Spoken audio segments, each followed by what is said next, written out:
Hello everyone, I'm Ryan Lang, also known as the Mind Player, and I'm here with my good friends. Hi, I'm Cassie. I'm Tim. I'm Cameron.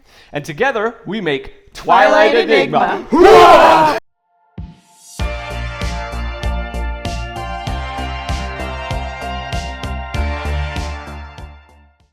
As you may have guessed, we are going to be talking about the monk today and everything that goes into it. Not all of the crazy mechanics, but why would you play a monk? Who plays a monk? And a little bit about what can they do and some ideas for role play with them. But we're going to have Cameron lead this one out. It's going to be a very big discussion today. Monks, I feel like anyone, even if you don't know anything about D&D, can picture a monk because it is quite similar to real life, where monks are known for their strong self-discipline, both mental and physical in their willpower, and a little bit less like real life, or at least less like what you would picture for a monk. D&D monks strive to turn themselves into a living weapon. Yeah. That is their goal. They view adventures as a test of their physical and their mental development. So it's not what you would picture as a monk, sitting in a monastery in a life of solitude or servitude.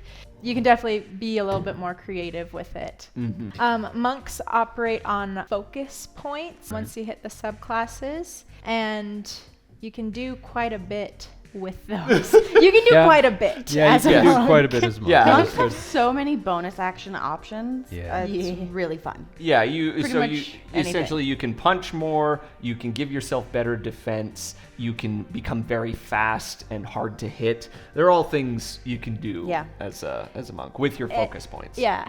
Anything that you can picture relating to having strong mental clarity or strong self-control physically, you can do as a monk. If you've watched a lot of Chinese kung fu movies, the ones that go real over the top, there's a lot of stuff that in those movies you can do as a monk. I mean, basically. honestly, picture perfect monk. A good example would be Jack Black. Oh, excuse me. I mean, What? No. Think Bruce Lee. Bruce Lee. There we go. Jackie Chan. Gotcha. So, hey, come on. We all like Kung Fu Panda, right? Kung Fu Panda's amazing. Yeah, Love Kung Fu That's Panda. true. Yeah. I think one of the coolest things about a monk is that you can take away all of their equipment and they're still gonna kill you. Yeah. They're actually best that way. Yeah. As a DM, we were like, oh, I've locked you all away in my dungeon and taken all your equipment. The monk is like, I don't great. care. Come closer. I didn't need that anyway. Yeah. These are great for people who like that, fast-paced, high mobility, multi-hitting. For If you sure, want to feel super great in battle, super powerful while also remaining kind of unassuming, super powerful without just being like Hulk smash, this is a great way to do that. And having lots of options too, right? Like we Yeah. mentioned with the focus points, there's the higher level you get, the more options you've got to spend those points on really cool additional things you could do with your normal attack actions. Well, I've been trying to build my own class, and there were a few times I was like, man, have I overpowered this? And then I was playing in a game with a monk, and the monk was just outpacing me and everything. And I'd be like, oh, maybe I need to dial this up a bit. Well, they are arguably the most overpowered class in this new edition. I would say so. Yeah. And you get to feel absolutely powerful even without anything. It can be frustrating how pretty much everything is combat based though. So outside of combat, what do? You can run up walls, but Yeah, there may be some mobility things, but there's not a ton. You don't have a ton of skills. Yeah. It's not like a caster where you've got some spells that are like utility things, right? That you can use. And even in role playing, a lot of people find it restricting if you don't just fully break away from the monk from a monastery thing. It can feel quite hard to really find a backstory. Another thing maybe could be also, this has happened in multiple games, is the magic items thing. Is monks, it's actually kind of hard to find magic items that they like to use a lot. There are some. There's but a few. It's Well, less. but it's not as much of a broad spread of all these other classes. There's probably a bunch of cool weapons that they'd want. Yeah. Monks don't do that. There's some wraps. Yeah, There's right. some tattoos. There's not a lot as many options, it feels like. So like Yeah. you know, to feel like you've got a bunch of magic items you could like pick from or choose from or buy in a shop or something, it's a little harder as a monk. Like obviously your DM could make stuff up and you could play with that, but as written, there's not a ton of options. So you could be a little bit like, oh man, everyone's got this cool stuff and I don't. We need the cool stuff to keep up Yeah. with the monk. That's fair. That's fair. So for like themes of the class, it's a lot like the fighter class that we reviewed last week, in that it's not about being born with all this magic or making a pact with a devil or anything like that. Is everything you do, you learned through discipline, through years of working on it. You are the way you are because of you. The strengths, they are incredible at unarmed combat, but then, you know, on the flip side of that, one of the weakness is if you're wearing armor, if you're carrying a shield, or if you're trying to use any weapon that's not a monk weapon, you lose all of your abilities pretty much.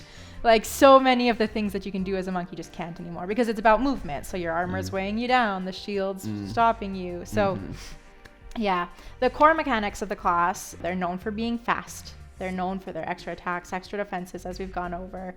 And they operate predominantly on dexterity and wisdom. So they're super like powerful in battle, but it's not the strength. It's that they're, you know, moving around. They're hitting so many times in one turn. There's a couple fill in the blanks I want from you guys. You will often be the one who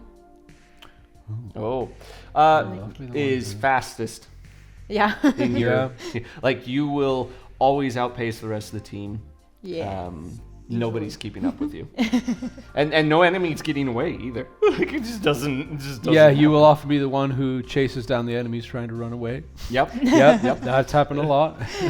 Or you could just do like in our last one shot where I just was very unbothered. I just punch people and walk away because I can. Because you can.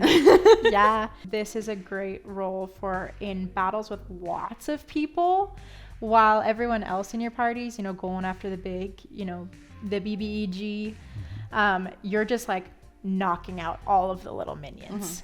That's actually really good. That's a good use. Of Yeah. 100%. Because you can just, you know, you're down. You're down. With your multitude of attacks and like things you can impose on enemies when you attack them, and all of your movement abilities and abilities to reduce damage. Yeah, moving around, punching everything is kind of. Or you're the individual who stuns the dragon that you're fighting. We played at the Calgary Fan Expo. We played with the Resplendent Cave. Shout out to Resplendent Cave. You guys are awesome. Yes, they are. And there was a dragon that we were fighting. We had 3 monks on our team. The dragon didn't really get to activate very much because they all kept stunning him over and over again, which allowed awesome. my paladin to do some damage. Get in finally. there and do a crazy smite. But it's just because they just stunned. And the final blow was a monk. Drunken fist. Drunken master. Drunken and master, you know, his improvised weapon things. He'd been carrying around this dumb chest all over the dungeon, and he just smashed the dragon's head with it. And stunned it, ended it. killed it. I So love that. there's another example of things you would do. Okay, another fill in the blank. Your class, or the monk class, shines when? All the time. Kind of. Though. In battle. All the time. I would say that they shine with enemies that are engaged in melee combat. If you are against anything with a lot of range, then they struggle to a That's degree. true. Yes. That is Yeah. true. We did actually, it was a monk when we did the Spelljammer one. Oh, yes. That was just not fun. Yeah, so there's a lot of ranged fights. Like ship combat. And there's ship combat, right? So the rangers out There's there with no their way to bow and get arrow. to. You know, the Yeah. fighters got their bow and the wizards catching spells, and the monk was like, can I just try and, I don't know, repair this ship? Because a cannonball tore through it. Yeah, there's not a lot of monk weapons that are ranged. No. All I can think of right now is like darts, which like do Yeah. nothing. Yeah. There's Or a deflections. bit of range in the elemental. Oh yeah, that makes sense. Another one I would say, monk would shine when like resources are limited. Like we kind of talked about this earlier, but Yeah. like if you're in a situation like maybe in prison or something, items have been confiscated, Yeah. or like there's a limitation on magic or something like that. Yes. The monk is gonna shine. Or if your DM 100%. is just magic item light. Yeah, right. Yep. Yeah, or if you're Then playing a monks are really campaign good. that's magic item light for various reasons, Yeah. then monk's gonna shine there for sure. Or if you have a DM that actually imposes the carry limit. Yeah. Oh, yes. Yeah. Yep. Yes. Because you don't have heavy armor weighing you down. That's You're right. not necessarily going to be carrying a ton of weapons. You Yep. might have a few light A weapons. couple little ones but maybe, but yeah. yeah. Yep. And then the next one is this class struggles if you've already Touched on Stole your both. thunder there. Yeah. They struggle with ranged. Yep. yeah. I'm not sure if this is as much a problem in the new edition. I know I played a monk in the old edition.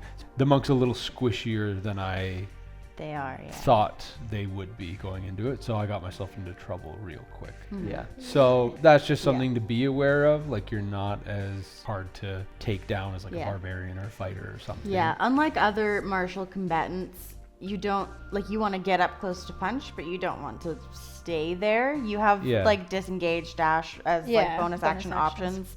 Use them. Yeah, standing in front of the big bad, just punching over and over is probably not the best idea. I mean, there are a bunch of abilities to like reduce that damage and things, but If I you've think got there's the a focus points. I think there's a limited especially, window in which you should engage in dangerous combat like Yeah. that. But so. that's exactly what, that bonus action ability to, I think you can disengage and Yes. dash at the dash, same yeah. time. Yes. You can get in, hit a bunch, Oh, yeah. get out. 100%. And then do it again, Yep. You're in and out, you're not standing in the middle of battle.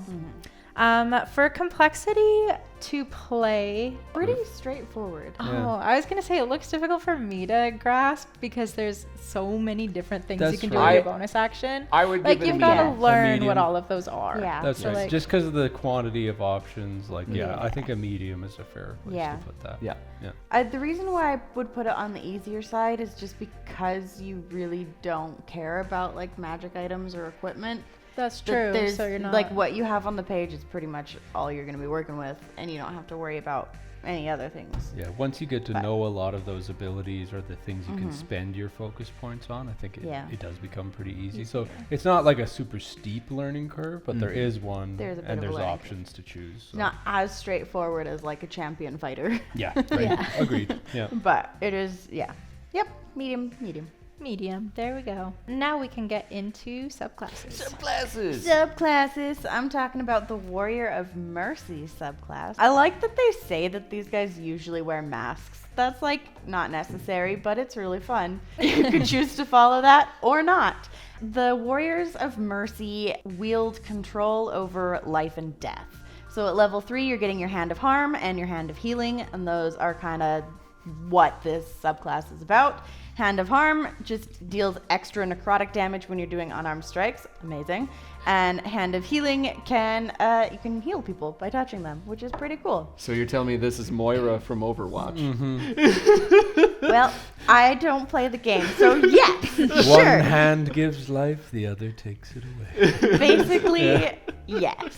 And then those get better at level 6. Your Hand of Harm can also add a condition to somebody. Hand of Healing can also take conditions away. At level 11, you get bonus options using your Hand of Healing or Harm or both with your Flurry of Blows. And then at level 17, you get the Hand of Ultimate Mercy, and you can just bring someone back to life. Oh. Oh, it's literally mercy from over. Yeah. As long as they have been dead for less than 24 hours, it does take 5 focus points to do. Whoa. That's it. They just come back to life. I mean, That's pretty cheap compared to normal resurrection. I know. I stuff. mean, that's like, kind of wild. yeah. It's not even Yeah. a third of all of your points. And you can also just with like, is it second level where once Oh. per long rest you can just get all Oh, of your get focus all of points them back back. before the next Well, battle. so Which here's is crazy. here's what I Yeah. say as a DM. It's game on for killing characters. Then. Yes. Yeah. Yeah, if someone could just be like, boom, you're back. I mean, you can only do it once a day, so. Still, that's kind of wild. I A guess it is day, level though. 17. By that point, if you've got a cleric, they can. And honestly, if Do 2 of your things, friends so. go down, just Wait. bring one back to life, take a nap, bring the next one back. Yeah. Yeah, that's fair. Yeah. 24 As long as hours. it hasn't been yeah. 24 hours yet, you're good. Yeah, long rest Okay. takes what, 8? Yeah. All right. So is that all then with them? That's them. That's them. Yeah, I can talk about the next one. Be the Warrior of Shadow. So these are monks that are blending their martial arts with darkness. So think about like ambush. Maybe rather than standing toe to toe with enemies, they're a little more, moving around using visibility to try and give them advantage on strikes and things like that. So yeah, like monk rogue. Yeah, monk rogue, definitely. This is kind of the hybrid. There's a lot of focus here on improving mobility and like precision and survival through like avoidance. So a few of the signature abilities here. They've got shadow arts, so they can create and manipulate magical darkness. So they get access to the spell darkness, which they can use focus points to do. They can create minor illusions as well, so they can kind of play with darkness, and then later on they can start to use that with things like shadow step. So this lets you teleport between dark areas. I think it's dim light or darkness. You can use a bonus action to teleport like 60 feet between different areas of darkness. So you can literally pop between shadows. Oh, which is really cool. That's pretty sweet. Yeah, very, very neat Okay. thing to think about. I love that. And the next attack you do after teleporting like that has advantage. So you're telling me play these in Curse of Strahd? Yeah, because you're pretty much in dim light all the time because there's no sun. So, yeah. I feel like there's a lot of campaigns. There's a few where that there's do no that. I was gonna say Rime of Yeah. Frost Maiden has. Yep. Yeah, I guess Right. Rime of Frost Maiden's Right. perfect for this too. So yeah, that's kind of like a vanish, appear, strike sort of thing, which is kind of a neat way to play the monk. You also get abilities to improve that ability to like jump between shadows. So you can spend focus points to get rid of the lighting restrictions. You can just do it in broad daylight. If you spend another key point to just pop around and then punch someone in the back sort of thing. Yep. And then the last one they get is called the Cloak of Shadows. So you can become invisible, partially incorporeal, so you can pass through occupied spaces and then unleash a flurry of blows without paying focus points for it. Okay. So you can just kind of like wisp around and boom, boom, boom, boom, boom. Okay. Yeah. Amazing. I like that. So yeah, theme of this to me, I'm getting very much like ninja. We've got some like rogue vibes. The example I thought of for this class, just forget the gadgets for a moment, but like Batman. Yeah. This is very much his Yeah. like fight style, right? Right. Using fear and Move in. darkness to his advantage to move in and like Yep.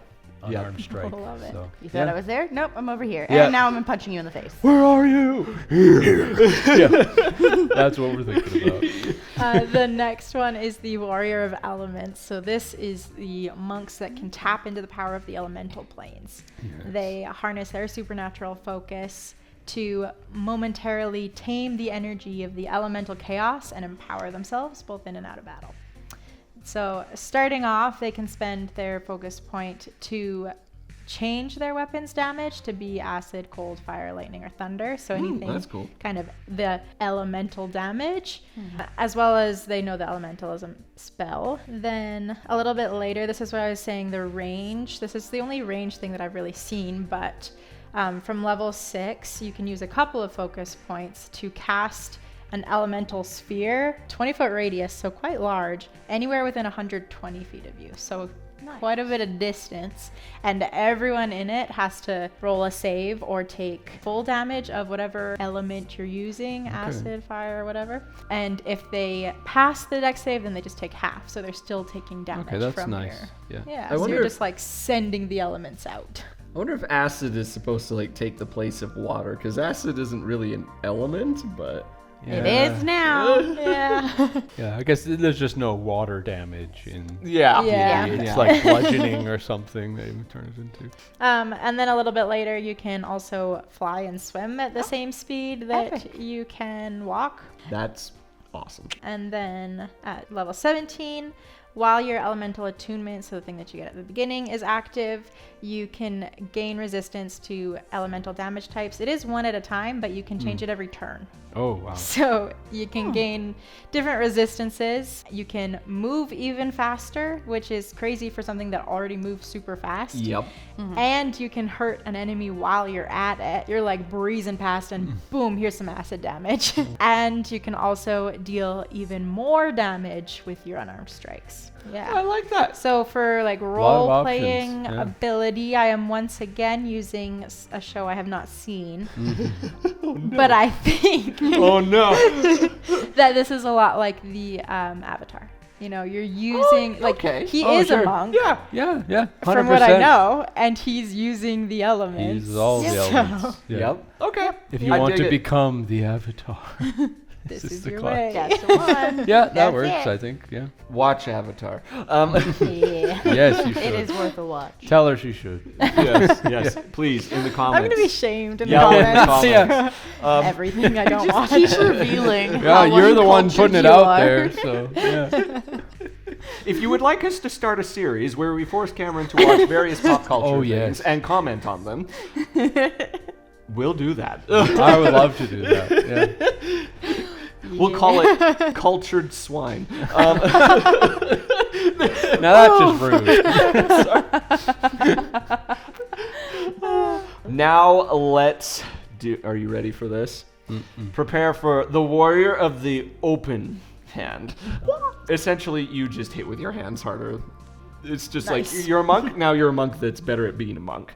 So Okay. Valid. You've learned to open your hand instead of closing it all the time. when you hit with your Fury of Blows, now you can addle the target so it can't get opportunity attacks. So you can just walk away from it. So it can Oh, be that friends. is really good to have as a monk. Yeah. Or you can push them. Right? They have to do a strength saving throw, or they get pushed 15 feet. So Okay, off the nice. cliff you go. Yeah. We've done that. It works. Or topple. You can drop them. Right? Oh wow. Okay. Yeah. So you're getting access to like weapon masteries Essentially. with your Basically. fists. Yeah. But okay. with all of the monk abilities. yeah, attached to on it, top. Yeah. That's so cool. At level 6, you, as a bonus action, you can roll your martial arts die and you regain hit points plus your wisdom modifier. It's good. You just Yep. get more health. Nice little healing ability. That's good.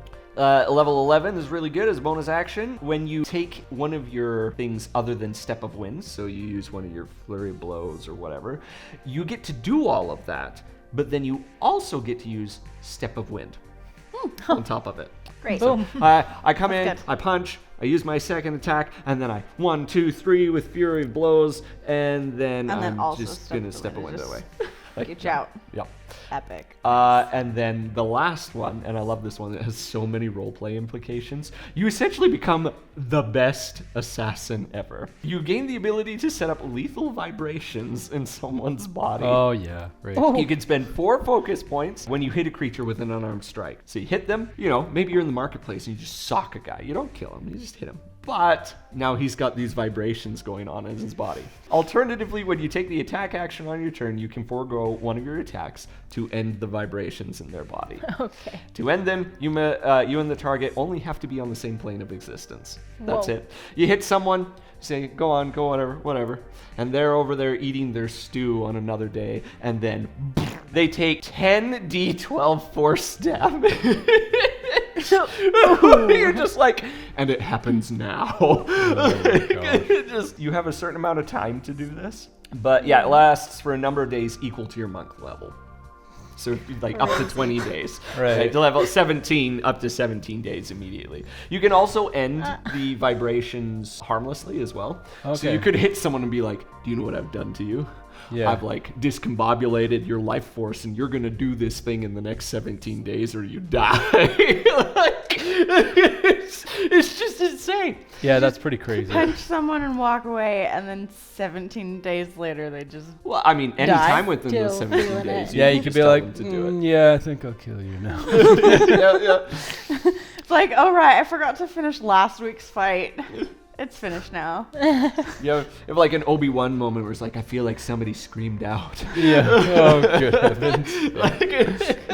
Crazy. So, anyways, that is it. And who are they? Yeah, they're your Bruce Lee. They're whatever. They are Chuck Norris.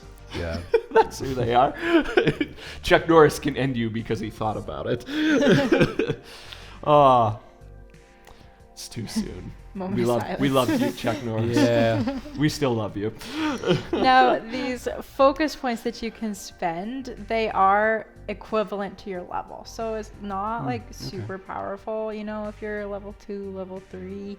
You don't have a ton that you can do, but you can, like I said before, restart it before starting a new battle once per long rest. And I think there might be something for later, but once you have, once you're level 20, you can just do everything. You don't really have to conserve. You don't have to watch what you're doing. You can action, reaction every turn. Much fun. Yeah. That's good. Let's discuss ways that they can role play them. Yes. I do think that it's one that you either have to go with the monastery thing or just like give up on it completely. Like I would just agree. I think that you can allow yourself the freedom to just come up with a different backstory that also explains why you're like super, self-controlled without like, oh yeah, I served in a monastery. You could go with like a superhuman kind of background. Yeah. Right? Like a Superman, like I'm always walking on eggshells, but now I can really let loose. Right, Yeah, and I mean, the monastery is a good place for like the why you would be, doing training for your mind and body. But like, there's definitely other places you might do that. Like maybe there's a mentor. It doesn't have to be a monastery, but maybe you've found a mentor that has instilled in you this desire to really focus in and do that Kid. stuff. Karate Kid for sure. There's a lot of options. So I think, just trying to find a good reason to like why you're trying to focus on your mind and body, channel yourself into this, weapon. I played a monk once that was like born and raised in a monastery, but it was not a good experience. Then she escaped and like just didn't do anything with it for a really long time until much later in life. Circumstances called on skills being needed, and so then she had to kind of tap back into that training that she had from long ago and then like expand on it. Well, and it worked really well because it'd been so long that it explains why you're at level 1 again. Yeah. You're like super rusty, right? So yeah, it was a really fun character. I liked her a lot. And that they do go for a good like comeback, the glory days, like I was a fighter in the ring and now I'm returning again, right? Like there's all sorts of things you can do with it. But you can there's definitely ways to have fun with your backstory. You can play with that like determination vibe, like maybe this intense focus is just from you, like maybe there's something that you're like after or looking for or fighting for, and you're so focused or determined that this is how your drive manifests, right? And lean into your subclass. The subclasses are so lot flavorful. of theme, a lot of theme in all of those for sure. My go-to role-playing strategy for monks is usually just like super unbothered. Like this combat's boring. I could fall asleep during it. It works I pretty walk well. away. Yeah. I'll just Which walk is what over you did. here. I'll just in my one shot. It's really fun. Tell that to your dead monk. How many times did she die? They kept bringing her back. I kept killing her. It was a good campaign. Maybe a niche reference, but also this video I saw had like 2 million views. So you might know what I'm talking about. You might not. Not a pop culture reference, but an actual girl just felt a call to go to China and study and like train for a summer. Yeah. And in one summer, like the video, the montage that she put together had everyone in the comments was like, why am I crying for a stranger? But that you could use that as a backstory. Just I felt a call one day and went and studied martial arts and became a master, over a summer because I'm naturally good at it. Why not? Let us know in the comments what is the best version of this class that you've seen. Do you have any fun role-playing stories? What's your favorite subclass? Are there any that you feel like get overlooked and you're just like, Die Hard, this is, the best one? Let us know.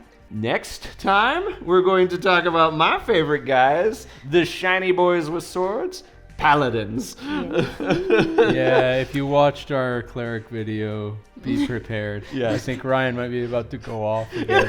It might have a little bit of crying. We'll get through it. Maybe. I am a little sad. I'm a little worried to revisit this and just be like, look how they murdered my boy. Yeah. But yes, and we'll see you next time. Thank you. Bye, everybody. Hoo-yah!